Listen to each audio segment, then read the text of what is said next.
Okay, so let's dive right in. You have done all the heavy lifting. You've done a research, you've drafted the different parts, you've got your ideas down.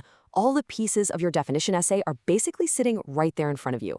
But now comes the most important part, putting it all together. You know that feeling, right? You've got a folder full of files, your intro ideas, your body paragraphs, maybe a conclusion. But when you look at it all, it just feels messy. It doesn't feel like one solid paper. It feels more like a random collection of thoughts. And here's where we need a little mindset shift. Seriously. For this last part, I want you to stop thinking of yourself as a writer and start thinking of yourself as an architect. You've already made all the bricks and beams. Your job now is to take those pieces and build a strong, solid structure. And just like any good building, it all starts with a solid foundation. This first phase is all about taking those separate pieces you wrote and turning them into a single, logical structure that can hold up your entire argument. So, here's our 3-step blueprint for getting that foundation right. First, we're going to gather everything up and figure out the best order. Second, we'll craft a really powerful introduction. And third, and this is so important, we'll build the bridges that connect all your ideas using transitions. Your introduction has 3 very specific jobs. First, you have to hook the reader. And please, whatever you do, avoid starting with Webster's Dictionary defines. Just don't. Start with a surprising statistic or a really thought-provoking question. Second, tell us why this term even needs to be defined in the first place. And finally, give us your thesis, your clear definition that's going to guide the whole essay.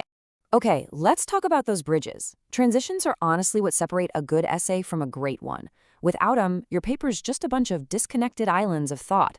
Good transitions are what guide your readers smoothly from one point to the next, making it all feel like one coherent argument. Just look at the difference here. The before example is so choppy and abrupt, right? But the after? Wow! That one bridge sentence smoothly closes out the first idea, while perfectly setting up the next one. It shows the reader exactly how those 2 ideas are connected. That's flow. You should think of transition phrases as signposts for your reader. Something like, to see what this actually looks like in practice is super effective. It tells the reader, okay, we're done with the theory, now we're moving on to a real-world example. It helps them follow your train of thought without getting lost.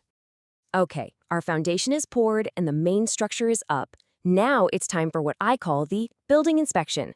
This is all about quality control. We're making sure every little detail from citations to formatting is absolutely perfect.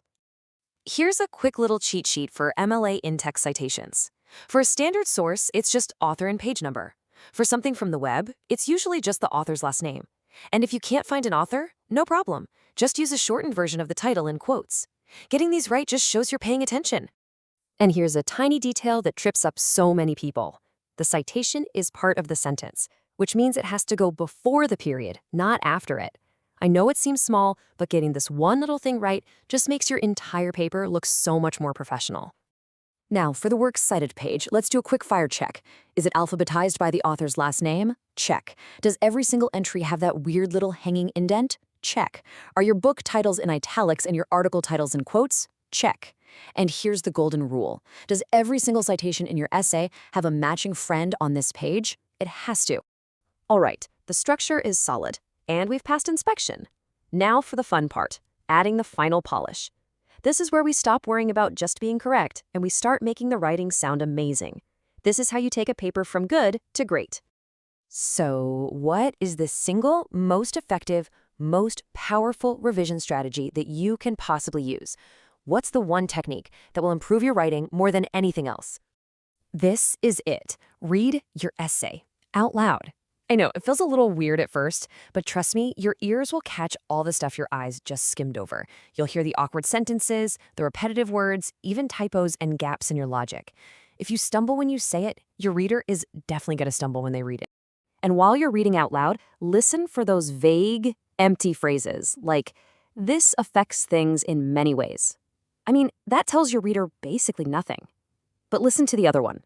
This pattern shapes how families communicate during conflict. See, that's specific, it's powerful, and it paints a really clear picture. While we're at it, let's talk about slashing the fluff. These phrases here are the biggest culprits. They add words, but they add zero meaning. Hunt them down and just delete them. Instead of saying it is important to note that, you know what? Just note it. Your writing will instantly sound more direct and way more confident. All right, the construction is finished, the inspection is passed, and the polish has been applied. It is time for one last look at the master blueprint, just to make sure everything is perfect before you hand over the keys. This is your final check before you hit submit. Let's run through it. Content, is your main point clear? And do you have the evidence to back it up? Citations, are they all there and are they all correct? Format, is the MLA style on point? And finally, language, did you do the read aloud check? If you can say yes to all four, you're good to go. And one final piece of advice, because this is so important. If you start to feel paralyzed by trying to make everything perfect, just remember this. Focus on getting it done first, and then focus on making it good. A finished, messy draft is 1,000,000 times better than one perfect paragraph. Look, you have already done all the hard work and the deep thinking. This last part is just about assembly and refinement. You have the blueprint, you've got the materials, and now you know the process. Just take it one step at a time. You got this.